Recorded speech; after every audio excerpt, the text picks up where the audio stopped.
Bismillahirrahmanirrahim. This is Amna and today we will understand about impacts of World War II. इस topic को आप aftermaths of world war two का नाम भी दे सकते हैं, effects of world war two का नाम भी दे सकते हैं. सो टॉपिक स्टार्ट करने से पहले एक छोटी सी अच्छी सी बात मैं आपके साथ डिस्कस करूंगी.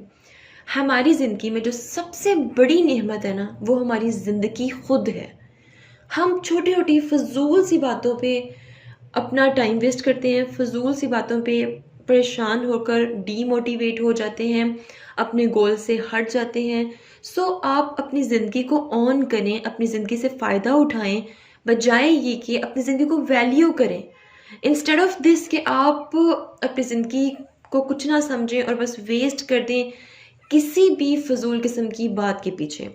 सो थिंक अबाउट दिस. अब स्ट्रेट अवे अपने टॉपिक पे आते हैं. Impacts of world war two. World war two का जैसे ही एंड हुआ है उसके बाद हमें उसके आफ्टरमैथ्स नजर आएंगे. अब इम्पैक्ट्स जो उनसे वो सोशल इम्पैक्ट्स भी थे, इकोनॉमिक इम्पैक्ट्स भी थे, पॉलिटिकल भी थे और एनवायरमेंटल भी थे. तो सबसे पहले हम लोग सोशल इम्पैक्ट्स के बारे में बात करते हैं.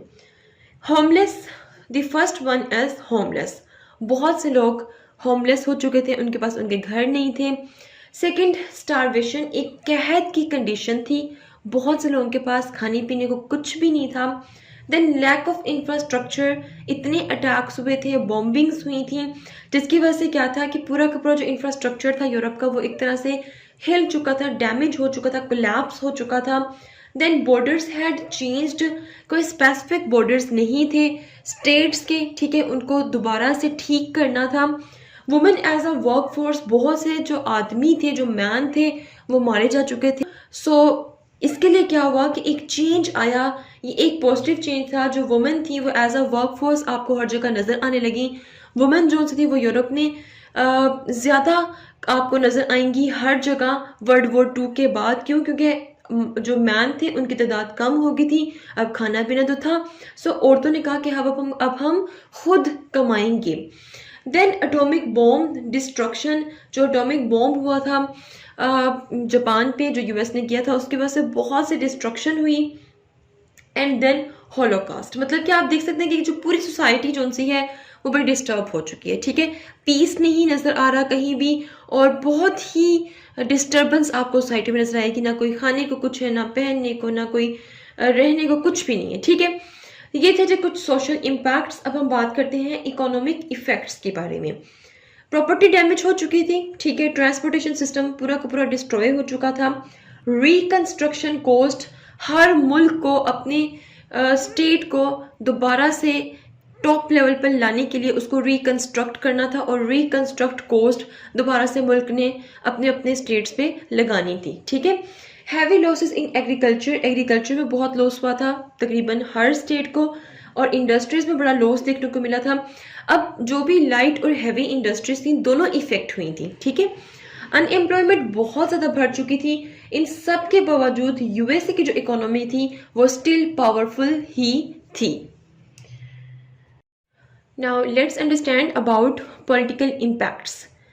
First one is rise of super power. अब वर्ल्ड वॉर टू के बाद हमें सुपर पावर्स नजर आएंगी. ठीक है. Then world divided into two blocks. जो पूरी दुनिया थी उनके जितने भी स्टेट्स थे वो दो ब्लॉक्स में डिवाइड हो गए. लाइक कुछ स्टेट्स एक ब्लॉक की तरफ चले गए और कुछ जो स्टेट्स थे वो एक ब्लॉक की तरफ चले गए.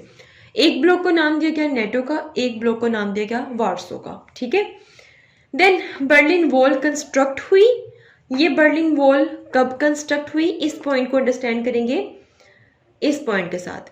वर्ल्ड वॉर टू के बाद जर्मनी को डिवाइड कर दिया गया ईस्ट और वेस्ट जर्मनी में. ईस्ट और वेस्ट जर्मनी के दरमियान में एक वॉल कंस्ट्रक्ट कर दी गई. उस वॉल का नाम बर्लिन वॉल रख दिया गया. 1990 में इस वॉल को दोबारा से तोड़कर जर्मनी को ज्वाइन कर दिया गया. ठीक है. अच्छा, डीकोलोनाइजेशन खत्म. जो कॉलोनीज बनी हुई थी वो खत्म हो गई, मीन्स के डीकोलोनाइजेशन हो गई. ठीक है.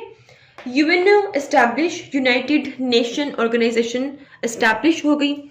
क्यों एस्टैब्लिश हो गई? इसलिए एस्टैब्लिश हुई क्योंकि दोबारा से जो दुनिया है वो थर्ड वॉर की तरफ ना जाए.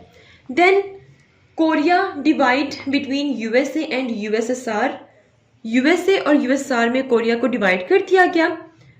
वो कोरिया जो कि यूएसए के हिस्से में गया उसको साउथ कोरिया कहते हैं, आज ये वेल डेवलप हमें नजर आता है। वो कोरिया जो कि यूएसएसआर के कब्जे में गया उसको नॉर्थ कोरिया कहते हैं, और इसके बड़े बुरे हालात हमें आजकल नजर आ रहे हैं। ठीक है, then let's talk about environmental impact. सबसे पहले radiation exposure also increased cancer rates.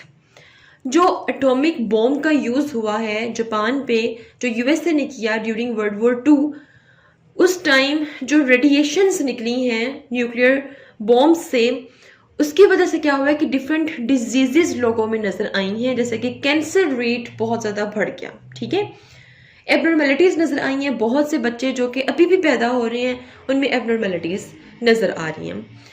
So these are aftermaths of World War II. If you have any question, do write your question in comment section below and hit the like and subscribe button if you haven't yet. मिलते हैं जी next hot issue के साथ। Until then, मुझे अपनी दुआ में याद रखिएगा। Stay tuned and Allah Hafiz.